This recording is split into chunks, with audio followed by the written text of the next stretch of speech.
What's going on, guys? It's your boy Scrub here, back again with another video. Hope you guys are having a great day. I know I am. And today, ladies and gentlemen, I've got a subscriber story that was sent in to me about this dude who had an experience with like an evil babysitter, which, you know, we've had a couple of these on the channel before, and it always surprises me how much babysitters suck. Like, you know, out of every job you can choose, if you hate kids, picking the one where you have to watch kids just doesn't make a whole lot of sense to me. But yeah, regardless, you know, if you like picking jobs that make you hate your life, then you'll love today's story time. But before we get into it, be sure to press the like button. Otherwise, no joke, no scam whatsoever, you will have an evil babysitter. Yeah, that's right, ladies and gentlemen. If you're too old for a babysitter, well, think again. If you don't press the like button, your parents are going to get you one anyways.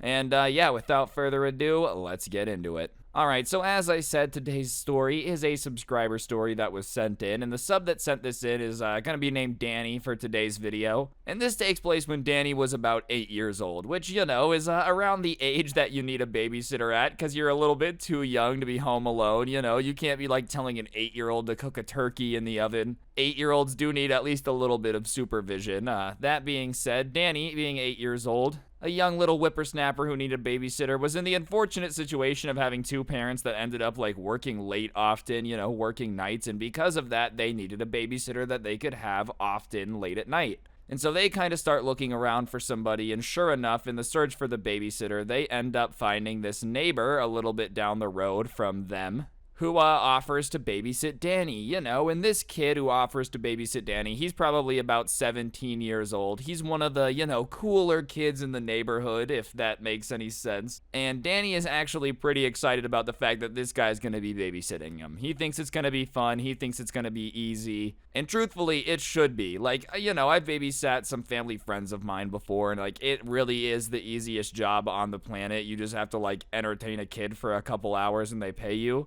But for whatever reason, this kid, like, already off the bat, the first time he comes to babysit this dude, already has a massive problem and goes down as one of the worst babysitters ever. So whatever, the first night that this kid is gonna babysit Danny, he comes over. His parents are there, obviously, to, like, introduce them a little bit more, make sure everything goes smoothly, and, you know, this kid's obviously on his best behavior because his boss is right there. And he's telling Danny that they're going to do all these fun things. They're going to build forts. They're going to have Nerf fights. They're going to have so much fun. And Danny is low-key excited. He's like, yo, this is going to be sick. Most of my babysitters before this were like old ladies, so it'll be fun to have somebody that can, like, you know, build a fort with me or whatever. And, you know, they're all smiling, everything's all good, until his parents leave. And as soon as his parents walk out the door, it was like a switch flipped in this dude. He turns to Danny and, like, grabs him by his collar and gets a couple inches away from his face and tells him, you know, if you tell your parents about what I'm gonna do tonight, then, like, I'm gonna kill you. Do you understand? And Danny, the little kid, is, like, obviously horrified of this situation, you know. He didn't even try to be nice and, like, convince Danny to be quiet. He just jumped straight to threatening him as soon as his parents left. And the babysitter looks at him and he's like, I'm throwing a party at this house tonight and you're not going to tell anybody. Do you get it? Like, just reiterating that, you know, there would be consequences if he didn't get it. And Danny is like, all right, man, I don't want any trouble. You know, he's only 8 years old, but he's like, dude, you seem angry, so I'm just gonna agree.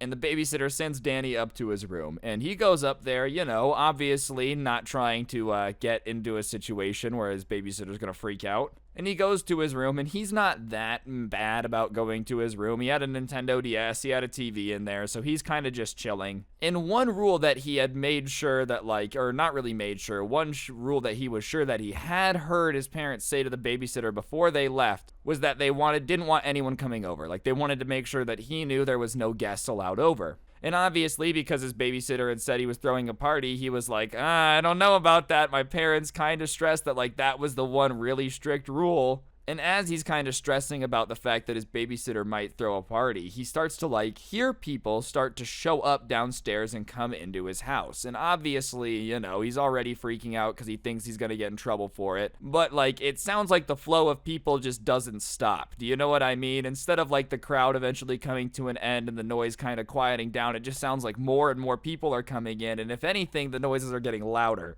So it's obvious to Danny at this point that his babysitter is like throwing a party.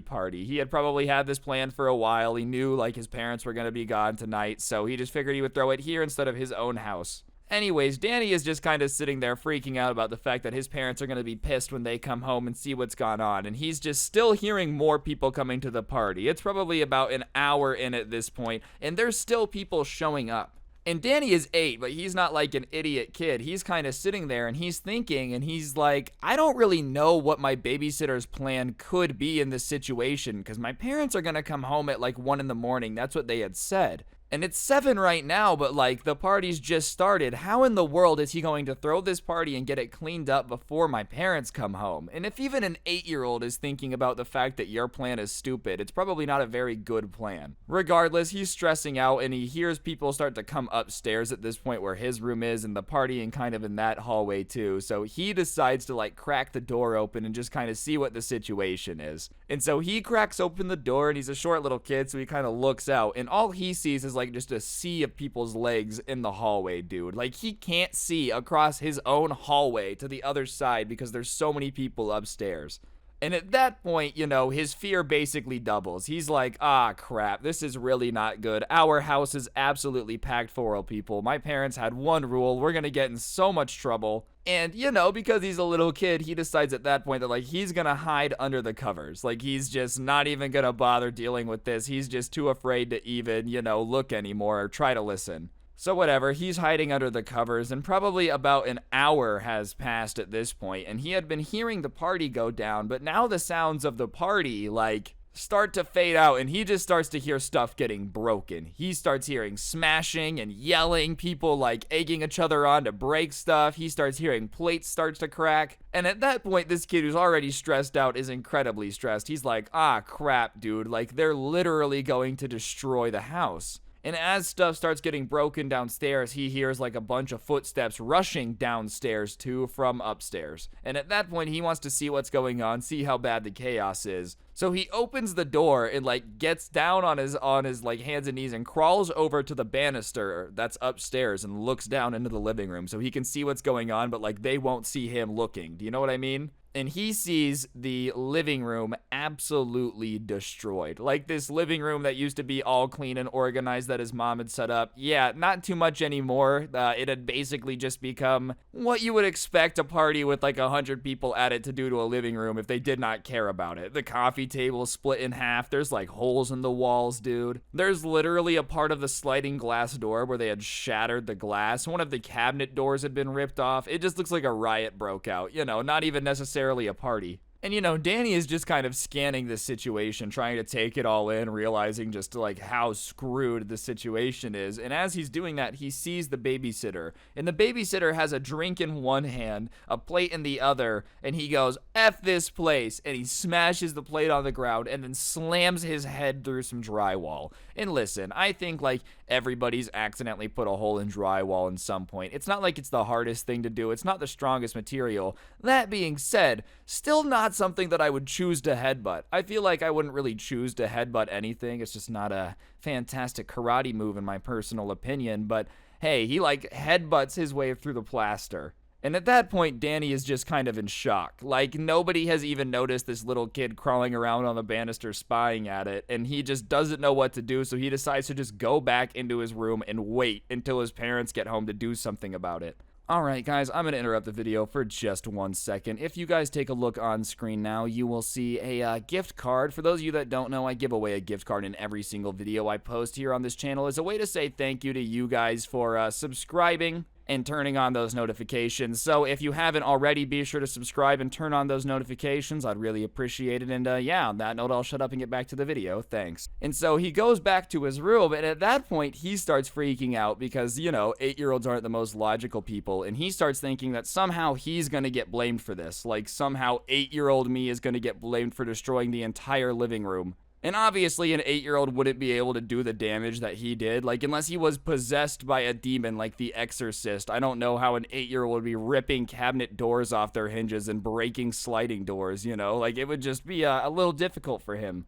And as Danny's sitting there freaking out about how he might get in trouble, dude, possibly the worst thing to hear in that situation happens, and he starts to hear sirens. I guess, like, in the commotion, obviously, this wasn't normal for this house, so, one of the neighbors ended up giving a call to the good old cops and being like, hey, this does not seem ordinary. And so, like, obviously, that just, does not calm Danny down in the slightest. Because as soon as the sound of sirens starts, like, coming into the house, everybody starts fleeing. You know, obviously the group that had thrown this party like idiots did not think this through, because if the cops showed up, then they were really going to be in trouble because it wasn't their house. And if you've ever been at a party that gets busted before, like, people scatter like cockroaches. It's just what happens. So Danny looks out his window and he sees people kind of like running in every direction, out of the front door, out of the garage, out of the back, just like literally just boom, trying to get as far away from the house as humanly possible. And so there's people sprinting in every direction, and there's 2 cop cars outside. And they get out, and at that point, most of the house had emptied out, and Danny decides to just stay in his room. He's like, look, I don't know what's really going on. I'm just going to stay right here and not move. And he hears, you know, people kind of like going through the house, almost like they're searching it, and it sounds like they're not really finding anything. So the cops finally get to his room, and they knock, and he's like, I'm here, you know, and they open the door, and they're really confused, because, like, imagine you just checked this house that's trash, dude. There was just a bunch of people running from it. There's this crazy party, and you're walking through it, and you find this, like, this random little kid sitting up here. Anyways, they're obviously like, oh, hey, not what we expected to find. Are you okay? Like, are you okay? And he says yes. And then they ask the obvious question of like, well, what happened? Because there's nobody here. And he just starts spilling the story because he's horrified at that point. Like, he starts telling him about the babysitter threatening him, the part where, you know, he had like been throwing everything and smashed his head through the wall, all the destruction that he had found, and da-da-da-da-da. And the cops are kind of sitting there and they're like, all right, well, there was nobody else in the house. So, you know, we're glad you're okay, but there's nobody else here. Like, I guess somehow, some way, this kid had for some reason thought that, like, this was the best way to go about it, throw a party and then literally flee. Obviously didn't think about the fact that, like, they had hired him to be the babysitter, and it would have been obvious who was accessing the house, and obviously didn't realize that he had left the kid. Anyways, the cops at that point call his parents, and they come home, and they're very upset about the state of their house. Like, I don't think anybody would be necessarily happy about the fact that it looks like their house got hit by a stage 7 tornado, like an E9 hurricane. And, you know, it had to have felt horrible, but obviously this moron babysitter did not think this through because he only lived a few houses down. It wasn't, like, hard to track him down when he lived 2 houses away, so they go to talk to him, and sure enough, there's this super hydrated babysitter. If you don't know what hydrated means, YouTube terms, you know, somebody drank a lot of something, they got very hydrated. Anyways, he starts trying to explain, like, very dumbly for some reason, that it was Danny, the 8-year-old. Like, sure enough, his bad feeling about somehow this getting all blamed on him came to life, dude. Like, he really was right. Somehow this guy was gonna try to blame it on this kid. So he really tried to say that, like, after his parents had left, right, Danny had gotten possessed by something. An ancient spirit was his best guess. Those were his words, right? And, you know, all of a sudden had started flying around destroying the house. And he obviously tried his best to stop him, but at some point Danny was just too strong and he had to leave to save him. You know, like, I couldn't save the house. Yeah, he went the exorcism route, bro. Literally went the 8-year-old possessed by a demon destroyed everything. It wasn't me. And then, like, after the house got destroyed, he left because he just couldn't defeat the demon. And obviously the cops don't believe that even for a second, because when they pulled up, I don't think this guy had thought through the fact that they had, like, watched a bunch of people run out of the house very quickly, as if, you know, there had been a gathering or a party inside, because there was. And he didn't really have an answer for that one. Like, when they pointed that out and were like, okay, well, why were there a bunch of people here if it was like an exorcism? He was like, I don't know. And, you know, he was found to be responsible pretty quick. But the craziest part about all of this is usually you would think in a situation where people are, like, caught that red-handed that it would be pretty easy for the cops to do something about it. But this dude had loaded parents, and, you know, Danny's parents knew that if they tried to, like, actually press charges on this kid, his parents were just gonna get him lawyers that were really good out the wazoo, and it was gonna just be a giant pain in the butt, a very expensive battle to get anything done about it. So his rich parents instead were like, hey, we'll just pay for the damages and we'll make this entire thing disappear. And because his parents just didn't feel like having a massive long legal battle, they were like, all right, fine, I guess, and just ended up taking the money instead. So he kind of got away with it. And as for like his parents, what they thought about it, dude, they were like, all right, kids will be kids, am I right? Like, I don't know, man. Kids might be kids, but like I never really went over to a neighbor's house and threw a party while I locked their kid in his bedroom. That just seems kind of out there, but hey, I guess raise your kid however you want. If they're crazy, that's on you. Anyways, guys, I think that's going to do it for the video. Hopefully you enjoyed. If you did, please be sure to press the like button down below and comment too. If you don't know what to comment, go ahead and just comment the word party. I would really appreciate it. It helps the channel do better. Plus, beyond that, you know, if you liked it, it helps, makes me feel good, you know, makes me smile. Other than that, you can use code SCRUBBY at the G Fuel checkout for a discount. It's actually a 30% off discount from now until the 16th of the month, so if you're going to get yourself some G Fuel, now would be the time to do it. Other than that, I have a podcast, The Scuffed Cast, which can also be found down below if you want to listen to more of me for some reason. And if you take a second to look on your screen now, you will see the coolest merch to ever exist in the history of the planet. Yeah, that's right, ladies and gentlemen. Wowee. And this merch can be found in the description down below, too, and you should definitely go ahead and get yourself some. But, yeah, on that note, guys, I think that'll do it. Don't get anyone pregnant. If you do, make sure they're hot, and hopefully I will see you guys all next time with another video. I'm out. Peace.